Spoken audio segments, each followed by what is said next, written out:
In Paper Mario Sticker Star, there's a subset of stickers that are more offensive, and they are the Tail, Spike Helmet, Poison Mushroom, Leaf, and the less important ones, Super Boot and Frog Suit. But could you beat the game with just these defensive stickers? That's what we'll see today. In the video, can I beat Paper Mario Sticker Star with just defensive stickers? The rules are pretty simple. I can only use the defensive stickers and the battle spinner. So without further ado, let's get into it. Starting off like any other Sticker Star playthrough, I save the toads and get some stickers, like the usual. Now, you may wonder how I do the tutorial fight. I don't, as I don't have access to any defensive stickers until Wowmino Mountain, nor do I have the battle spinner, so I just have to kill them with the normal stickers and move on. Before getting too far into it, I should specify that some of this footage I had to redo as it did just get lost somehow. So you'll just be seeing a redone thing in the top right corner for whenever I have to show re-recorded footage, which is why the coin counts or stickers may not match what my current inventory is. Starting off with Warm Fuzzy Plains, it's the typical start. Walk to the right, use the scissors on Junior as we don't have any means of attack, or in this case defense. Get the toads, paperize the bridge, move forward until we get to the Tree Goomba mini boss, and we use normal stickers again to finish the level. In Bouquet Gardens, we turn off the fan, we ignore the toad getting harassed by the Goombas, and we finally get to our first battle where you can finally do something, as we get the battle spinner, which is our first means of attack, and I run away as I'm on low health. But going back into the fight, I use the lightning to zap them to death, as it's the easiest to time as you hit it once you see the poison mushroom. But after that, it just moves sailing through the rest of the level. Next up is River's Edgeway, and this one was a pain due to the cunt Kamek. And if you've seen my other video where I do the Kamek fight with just the battle spinner, you'll know that this fight nearly took me 17 minutes to complete. But it's only the beginning of the annoying fights. But besides that, we get the tap and we go through the waterfall so we can go to Wowmino Mountain. And just like usual, we go through the level, we hit the tree so we can activate the satisfying domino effect, free the toad, and we finally get access to our first means of attack. That ends up saving me later, but that's Wowmino Mountain done. Then in Goomba's Fortress, we finally get the Spiky Helmet, the best sticker for this challenge. But besides making the challenge finally enjoyable, we get Luigi and we go through the weirdly ominous tower, and we get the trumpet and leave the stage as I am not ready to attempt to do Mega Sparkle yet.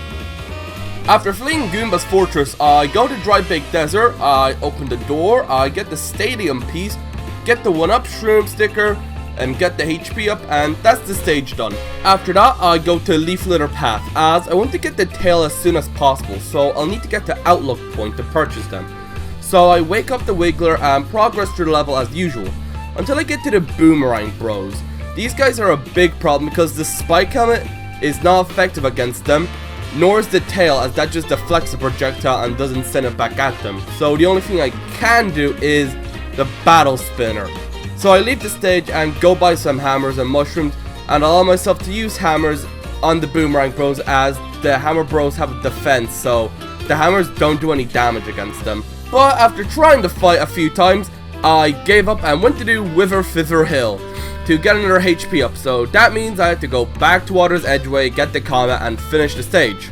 Now onto Wither Fither Hill, I blow the windmill blades out of the way, I put in the secret code and get the pipe piece and leave the stage to Surfshine Harbor, where I get the vacuum and the HP up there, and leave and go to Detzelberg and sell basically all my hammers to buy helmets and mushrooms and try the Boomerang Bro fight again, and then I give up. So then I went to do something that I'll be doing a lot through the challenge, and that is grinding for coins. And in the early game, there's only one method that nets you a lot of coins, and that is the garden toad. You basically just get a bunch of flashy flowers, then using the garden, you just multiply them by 2, then you sell the fan, so it destroys the garden again by reappearing in the stage, and then you plant the flowers again, then you'll be able to sell the flashy flowers for 20 coins a piece, which is the most efficient method to my knowledge for getting money. After that, I did another form of grinding, which is the vaporization of helmets. And then I tried to do Big Buzzy Beetle, realized that tail does nothing against him, as you can get tails from vaporizing helmets. And then I went to do Mega Sparkle Goomba. Starting off, I fuck up the battle spinner timing, but I start with the flashy spike helmet, as in the first phase, he only takes half damage instead of taking a quarter damage. Then in phase 2, Mega Sparkle Goomba starts taking a quarter damage, but his attacks fall in an order where we can only deal damage once every 3 turns. Due to his attack cycle, which is Cone, which attacks the cylinder, Flat, which attacks his shooting Goombas at you, and finally, Rotating Goombas, which attack by jumping on you, which is when we can attack. And no, we can't deal damage in any other attack because the tail doesn't deal damage when he's shooting the Goombas or when he's in the cone. We simply just block, so we can't use the tail. So that's what we do for the fight. We stall until he does the jump attack, heal occasionally as I am allowing myself to use heals to make it possible, and after a while of back and forthing, we get him to phase 3, where it ends as his only attack is to jump. And that's World 1 done, which is the first time in about 8 years that I do Mega Sparkle first. I normally do him last or at the latest second, but I never do him as the first boss, so it's kinda a new experience. After doing the first boss, I proceed to grind for more money because I am poor as shit.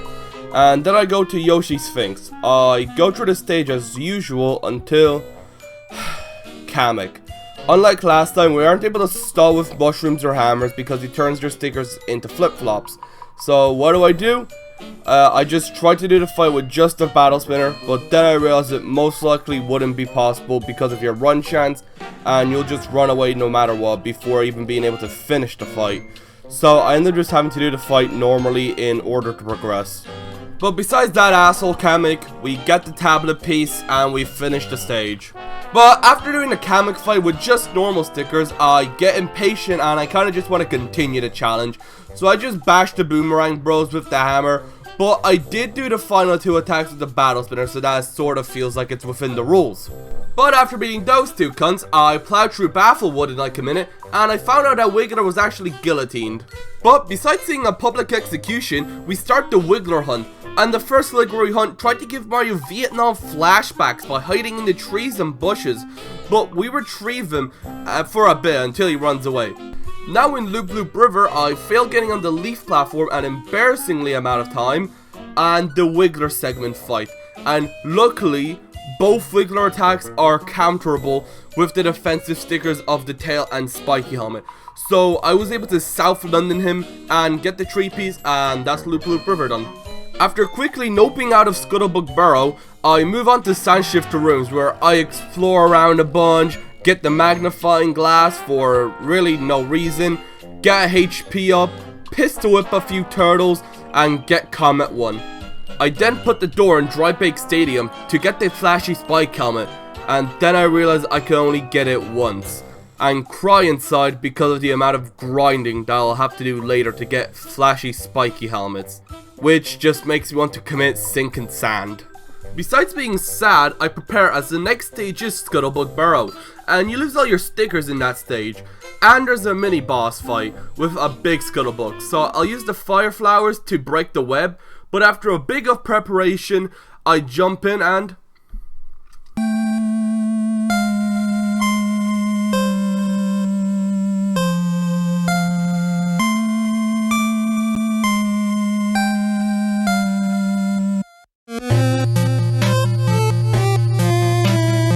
I start collecting all my stickers, get to the stick room, get my tails, spike helmets, fire flowers, and etc.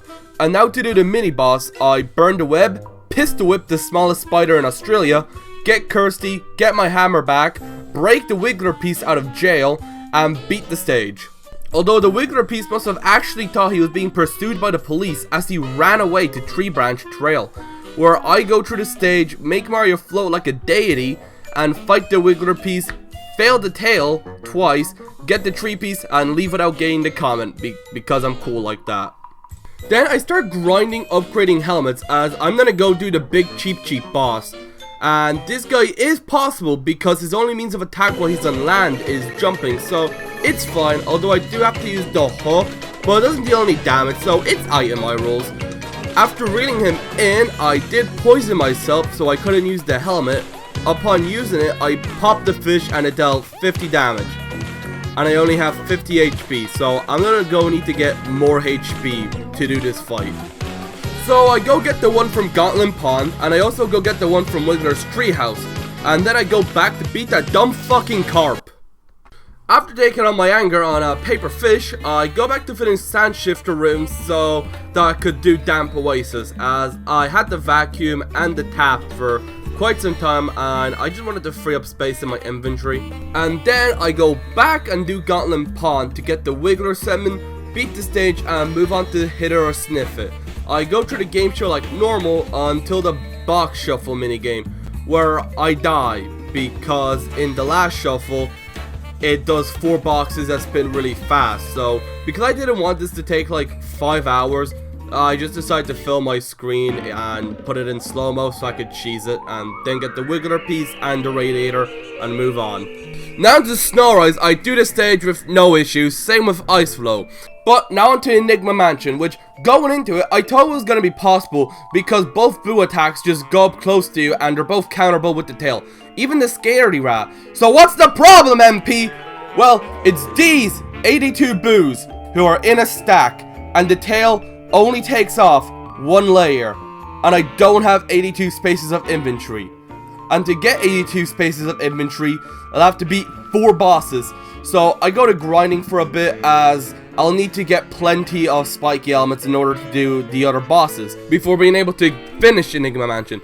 So off I go to Snowrise to grind shiny helmets, but after about 5 minutes of doing it, I get sick and tired of grinding snow helmets. Just go into room 2, hit the box.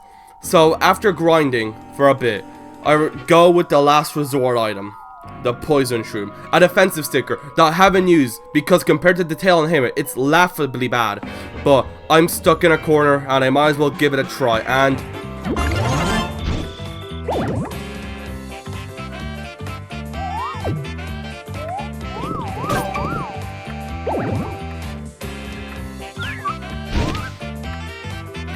oh my fucking god, the Poison Mushroom deals a lot of damage.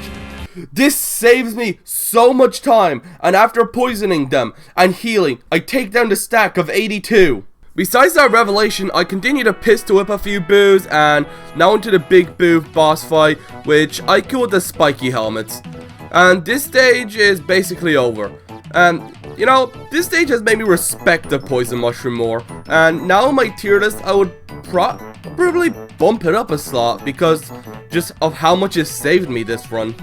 Now that I have access to Shaved Ice Cave, I am able to purchase shiny spiky helmets, which will make it a lot easier to grind for flashy helmets, and will also make it a lot easier to get money because, well, I can use them in fights with Goombas and Snowrise. After grinding for a bit, I start doing Whiteout Valley, and besides a few fights, it was easy because both Fuzzies and Pyro Goombas do a jump attack, so I'm able to stab them with the spike helmet, and I got through the level without problem. Then I go retrieve the Wiggler segment from Bathwood, and I do Comet 2 of Hollow Thicket, and then I go fight the Wiggler segment and the bloopers in Whitecap Beach, where I fail to pistol whip the Wiggler segment, and I also get hit by the long range attack of the bloopers. But then next turn, I get lucky as Wiggler decides to do his jump attack, as the Wigglers need to refuel by jump attacking me. So I managed to defeat all 3 of them very easy. Then I retrieve the Wiggler segment from Surfshine Harbor as it runs there, and then I put Wiggler back together and I prepare for Glooper Blooper by grinding for flashy helmets because this challenge is like your average Pokemon challenge where half of it is grinding. But finally, Gooper Blooper, our first real boss, as Mega Sparkle doesn't count.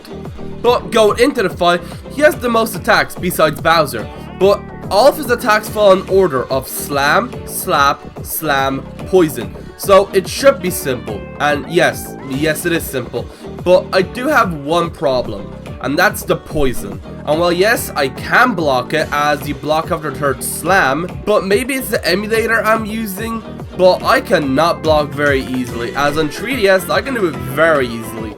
But getting poisoned isn't even the worst part. The worst part is not being able to attack or defend, as when you're poisoned you can't use defensive stickers, meaning I waste a lot of stickers, and meaning I won't be able to finish the fight. So to get around this, I use the leaf as it auto attacks and blocks, meaning it will be a lot easier to do the fight. Now you may wonder why I chose to do Gooper Blooper first instead of any other boss.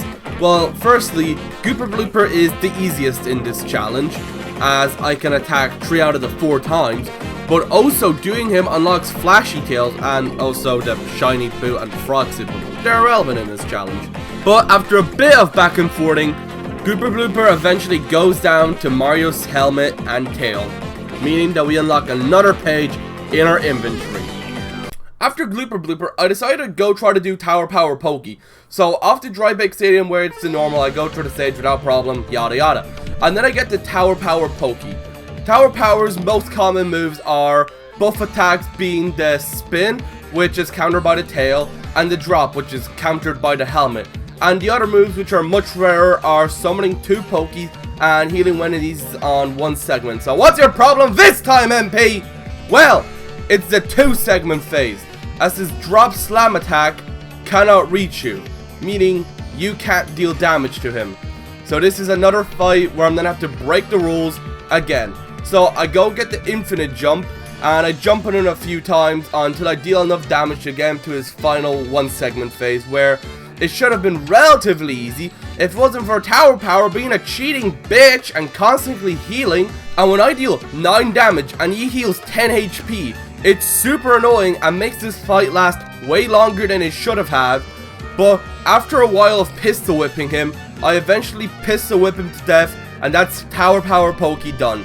But besides the healing, it was actually a pretty fun boss fight. After going up into the Dead Cell channel, Mario gets ambushed by Junior, and it's the second Junior fight, and I've been dreading this fight since the start of this challenge because I wasn't sure if the bombs blew up from the lightning. But after facing my fears, I get the lightning and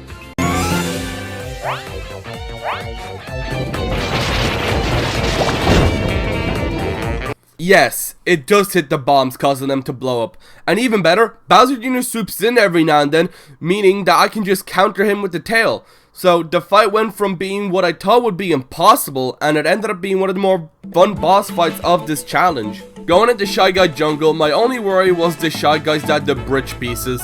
But I found out that the tail can kill them, so I just killed the 2 of them with minimal effort. Next up are the raft levels, and the both of them are obviously possible as you do nothing besides just ride on a raft. Chain Chomp Runes is also possible as the Chain Chomp is already passed out, so I just stall for 3 turns, then I get jumped by him, and that's the stage done. Same as for Rugged Road, I just need to do a little bit of parkour, I also get Ouija, and that's the stage done. After standing in line for 20 minutes, I go with them Snow Bowser and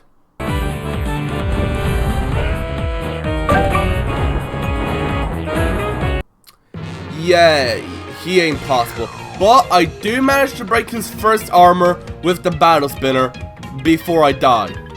So I go to Rumble Volcano because I thought it was gonna be better, and for a bit it was. It was fun as always to go through this level, although I did have to break the rule as I needed to knock out the Chain Chomp. But besides that, it was fine until the bitch Petey. Out of all bosses in this challenge, this was the most annoying boss for reason 1, his attacks. Starting off for the first 3 attacks, he has 2 attacks. One where he flies up and drops on Mario, allowing me to use the Spike Helmet, and the one we don't want, the Spit, this one can't be countered. And these attacks don't come out in a pattern, instead they come out on a 50-50, so it's complete luck. Yeah, Tower Power also isn't guaranteed, but at least his attacks were like a 90-10, but this is a complete coin toss. Reason 2, it's the spin, and yes, it's a guaranteed hit with the tail, but after the spin, he takes 2 turns to rest before attacking me, meaning I have to waste 2 stickers every 4 turns. I've tried this fight over and over and over until I gave up and went to do Snow Bowser, as I figured that it's not possible, so I might as well go kill him with burn hammers, and that's exactly what I do. I use a bunch of burn hammers and I kill him, getting an extra inventory slot, and this will be necessary to beat Petey. After getting more stickers to stall with, I go back to Petey and I kill him once and for all. And even with the extra 15 inventory slots, it was still a pain in the ass. And the cherry on top is that we can't even do this fight, as you have to kill him using a boot. And when you finally want to kill the dumb clown with only defensive stickers, he forces you to use a boot. After taking my anger out on a fictional plant, I asked Wiggler can he hitch me a ride to Junior's airship, and I go to a level and I get to Junior, where it's pretty easy. Who would have thought a boss that was intended to be done with a defensive sticker is easy when you use a defensive sticker. I know it's a pretty big shocker, but yeah, it was a pretty easy boss fight. But now, it's finally time for more grinding, as I need about 3 pages worth of spiky helmets and about 4 pages of tails, and the rest is heals. So after another grinding session, I go fight Kamek, and I beat that dweeb rather easily. Although I did use like 2 flip-flops, but I failed this challenge like 6 times before. One more fail, it's not much to the counter at this point. But finally, a Bowser. And it's not possible due to the Hammer Bro at the start of Phase 1. And Phase 3 is also impossible. But besides that, I will allow myself to use the stickers the game gives me during the fight, because the game's giving me them, so it might as well be allowed. But in Phase 1, I need to get lucky with Bowser's attacks to match my defensive sticker. But unlike the cut Petey, he only takes half damage instead of a quarter. And I bash the Hammer Bro and onto Phase 2. I collect a few E-cameras before I kill the Thwomp and make Bowser run into Phase 3, where it's impossible, but I do allow myself the stickers game gives me, yada yada. So I fumble around a bit with the fireballs, then I just use normal stickers, sending him running to Phase 4. I send his ass over the edge, and now to Phase 5, I wait for Kirsty to turn herself into a sticker so I can give myself a big power boost. But as I do have no healing items, and after getting about halfway through, I do die to Bowser. So after I die, I go get the remaining HP ups, and I also do the Adventuring Toad to get an extra HP up, and all the fights are actually surprisingly possible. Even the Shy Guy 120 stack was possible, and it was very fun, along with the Shy Guys in the jungle, but I just need to tie my tail well to do them. For my inventory, I decided to get a big iron jump and a 1-up shroom. I get the big iron as I intended to use to Phase 3, but I didn't. So skipping ahead to Phase 5, I get the power up from Kirsty, and I get to my battle. And my strategy is to follow the counter of Bowser's attacks, which is counter his slap with my tail, and then counter his 2 slams with spiky helmets, stall or heal while he tries to burn me and send meteorites at me, and that's just my strategy, just to continue his cycle. And luckily for me, I do start doing normal challenge in this fight, so it won't take as long, as I deal 108 per attack cycle, so it won't take as long as if I do it correctly, I'll only need 5 attack cycles, but I'm only human, so it ends up taking me much longer. And a little thing I noticed with this fight is that Bowser's limbs never break, so I was able to use the tail and spike helmet for the whole fight, and that's what I do. I heal occasionally, spike helmet him or tail him, and after a bit I slay Bowser with my tail, and I didn't even need to use the big iron or any other sticker in the last phase, because his limbs never broke off. But besides that, I free Peach, and that's the end of this challenge. So, is it possible to beat Paper Mario Sticker Star with just defensive stickers? No, it's not possible. I failed this challenge like 6 times. But now my thoughts on the challenge are mixed. On the one hand, we had bosses like Mega Sparkle Goomba, Glooper Blooper, Junior Fights, and Bowser, which were extremely fun, and I highly recommend other people try to do them with defensive stickers. But then on the other hand, the amount of grinding I had to do to get flashy, spiky helmets and money, and a few fights like PD, the Kamek, and the Hammer Boomerang Bros, and the Impossible fights just make it less fun. So I would recommend this challenge, but I still would recommend modifying it so where you can use normal stickers alongside just using defensive stickers more, or just use the normal stickers on the bosses that need it, because it will just be less fun, especially for PD. Just allow yourself to use normal stickers alongside the defensive stickers, or you know, just use defensive stickers more often in your next Sticker Star playthrough. And if you're wondering what banners I got the one for spending money and gambling. So you know, you probably should have expected that, seeing how I used the battle spinner so much in this challenge that I probably have about 500 battle spinner jackpots. But that's about it. If you like what you saw, like and subscribe. And later.